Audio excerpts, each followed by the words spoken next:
नमस्कार। एक बार फिर स्वागत है आप सभी का हमारे इस चैनल सुनो कहानी में। मैं गायत्री शुक्ला आज आपके लिए लेके आई हूँ एक बड़ी ही प्रेरक और ऐतिहासिक कहानी। जी हाँ, ऐसे बालक की कहानी जिसके आत्मविश्वास ने उसे कहां से कहां पहुंचा दिया। महापद्मनंद के अत्याचार से पूरा मगध कांप रहा था। पिप्पली वन के गण प्रमुख सूर्यगुप्त को बंदी बना लिया गया था, अंधे कुएं में डाल दिया गया था और उसकी पत्नी मूरा देवी को दासत्व स्वीकार करना पड़ा। अपने पुत्र का लालन पालन जो करना था, किंतु उसने अपने पुत्र में कभी दासत्व के भाव नहीं आने दिए। हमेशा उसे राजसी गुणों के साथ ही पाला। एक दिन आचार्य ब्राह्मण चाणक्य वहां से गुजर रहे थे।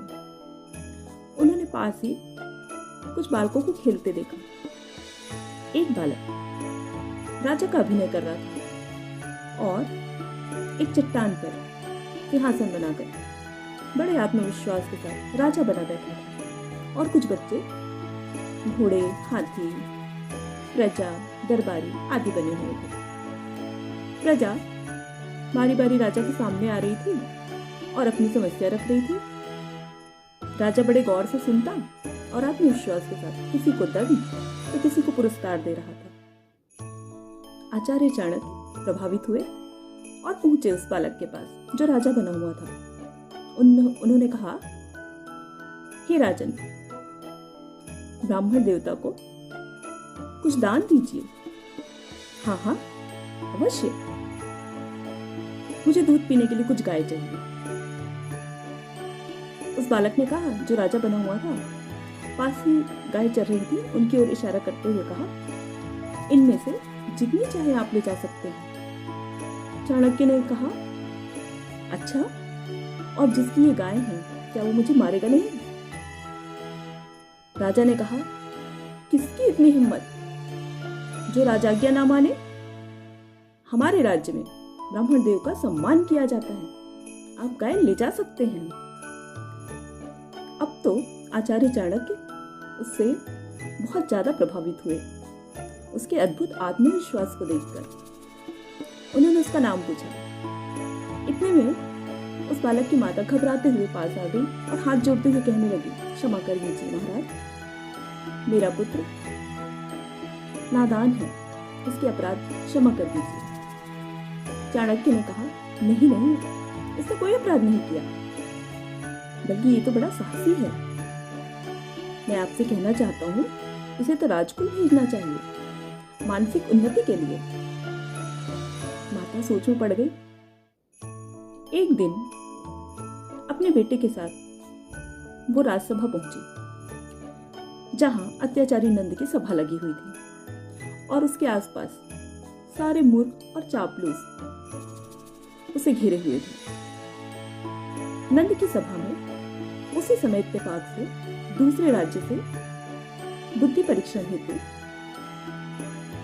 लोहे के पिंजरे में मोम का शेर बंद करके भेजा गया और बुद्धि परीक्षण हेतु यह कहलवाया गया कि इस शेर को बिना पिंजरा खोले बाहर निकालना है। पूरी सभा विचार मग्न थी, क्या करें, कैसे करें, क्या होगा, कैसे होगा। उसी समय इस बालक ने बड़े आत्मविश्वास से कहा, मैं निकालूंगा। सभी उसकी ओर आश्चर्य से देखने लगे और हंसने लगे। बालक की इस निडरता पर राजा को भी आश्चर्य हुआ। उसने कहा, कौन है ये बालक? जब पता चला कि तो वही सूर्यगुप्त का पुत्र है, तब उसने बड़ी कुटिलता से कहा, अच्छा, अगर तुम ये ना कर पाए तो तुम्हें भी इसी पिंजरे में डाल दिया जाएगा जीवन भर के लिए। अब तो मां घबरा गई और पूरी प्रजा, पूरी राजसभा आश्चर्यचकित और जिज्ञासा से देख रही थी कि अब क्या होगा।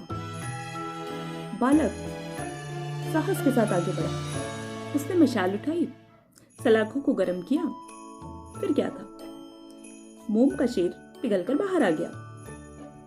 राजा बहुत प्रसन्न हुआ उसकी इस बुद्धिमत्ता पर। उसने उसे तक्षशिला विश्वविद्यालय में पढ़ने के लिए भेजा। आगे चलकर यही बालक चंद्रगुप्त आचार्य चाणक्य की मदद से उनके मार्गदर्शन में चंद्रगुप्त मौर्य बना महान सम्राट, जिसने चंद्रगुप्त मौर्य ने मौर्य वंश की स्थापना की और नंद वंश का विनाश किया, समापन किया। पाटलिपुत्र से अपना राज्य आरंभ किया। ईसा के 321 वर्ष पूर्व उसने राज्य संभाला। यही नहीं, भारत को उसने सिकंदर के यूनानी साम्राज्य से भी मुक्त करवाया। खंड खंड में बटे भारत को एकता में बांटने का कार्य किया।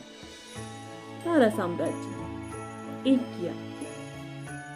सफलतापूर्वक उन्होंने 23 वर्ष तक राज किया और फिर उसके बाद सांसारिक मोह माया त्याग कर जैन मुनि बन गए। लगभग 45 वर्ष की उम्र में उन्होंने कर्नाटक के समीप श्रवणबेलगोला नामक स्थान में समाधि ले ली। ये थी बालक चंद्रगुप्त के सम्राट चंद्रगुप्त बनने की कहानी, जो सिर्फ और सिर्फ उनके आत्मविश्वास के कारण संभव हुआ। आत्मविश्वास आपको भी राजा बना सकता है।